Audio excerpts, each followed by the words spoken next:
The Tattershall Castle ferried passengers across the water for 40 years before starting a new life as a floating pub on the Thames in London. Today, it came home.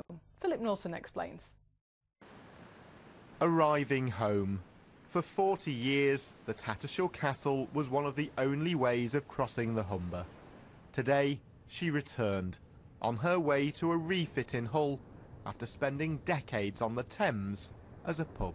The last time I saw this boat in the river was in the 70s. I used to go quite regular up to have a trip across on it, go and watch it coming in and out as a kid. My grandparents, we absolutely used to love it. It was a Sunday treat for us. I think a lot of people are really going to, be thrilled to see it come back up. Like I say, it jogs a lot of memories. It's been a long while, but it's nice to see again. It's more than 30 years since the Tattershall Castle last left these waters, but this afternoon she's back home, back in the Humber, where for so long she connected communities here. Along with her sisters, the Lincoln Castle and Wingfield Castle, the paddle steamers were a part of life. The Humber ferries carried thousands of people across the tidal waters between New Holland and Hull, but the opening of the Humber Bridge in 1981 stopped their paddles turning for good.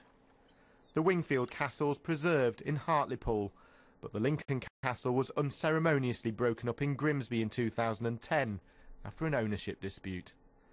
But the Tattershall Castle remains loved in London, a popular night spot in the shadow of the London Eye. Her journey north has taken 2 days, documented by Londoners and those who've had a part to play in the latest chapter of her life.